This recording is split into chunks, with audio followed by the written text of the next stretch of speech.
Bonjour à tous et soyez les bienvenus. Pour commencer l'actualité en Côte d'Ivoire, le Comité national de la zone de libre-échange continentale africaine a échangé récemment avec le patronat ivoirien dans le cadre d'une tournée d'information et de sensibilisation sur le marché africain unique. Objectif, présenter et expliquer cet accord aux opérateurs économiques de Côte d'Ivoire. Plus de détails, bien sûr, dans le journal de 13 heures. Toujours en Côte d'Ivoire, la lutte contre les changements climatiques. Le programme des Nations Unies pour le développement a apporté un appui technique et financier au pays pour la mise en place d'un système d'alerte précoce multirisque climat. Ce système va permettre de réduire les effets néfastes du changement climatique. Les explications de Grace Kando. Identifier des opportunités de collaboration afin de bâtir un système national d'alerte précoce multirisque sur le climat, c'est tout le sens de cette rencontre initiée par le Programme des Nations Unies pour le développement et toutes les parties prenantes. La cible visée, le secteur privé.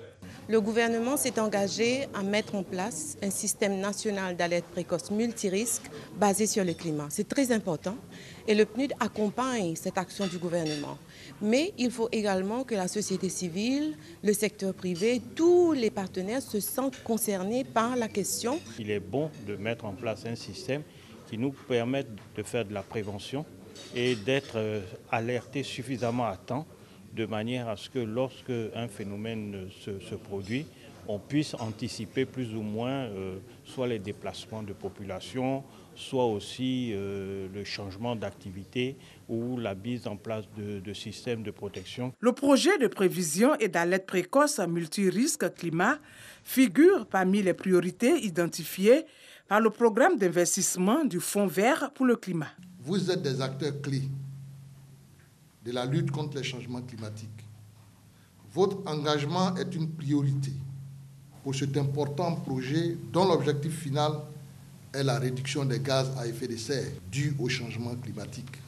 C'est dans cette optique qu'un avant-projet de loi de lutte contre les changements climatiques est en train d'être finalisé pour être soumis au gouvernement. La mise en place d'un système d'alerte précoce multirisque climat constitue une clé pour la résilience des populations de façon durable.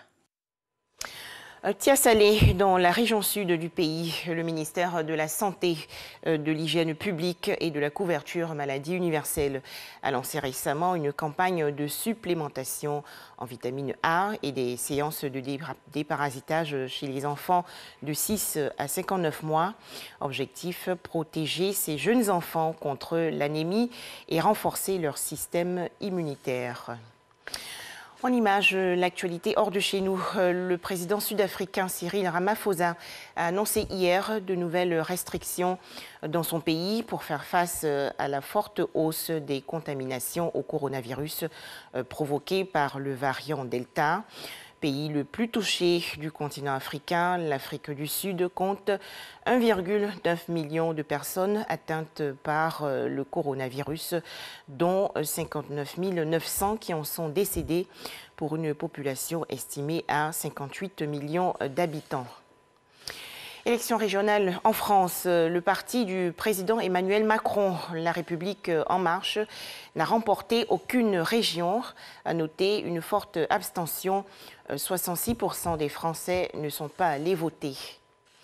Enfin, sachez que Israël a annoncé hier autoriser la reprise des livraisons de carburant dans l'enclave palestinienne de Gaza pour la production d'électricité, mesure visant à desserrer un peu l'étau imposé lors du conflit meurtrier en mai dernier entre l'État hébreu et le Hamas. Voilà, merci de nous avoir suivis. Plus d'informations dans le journal de 13 heures.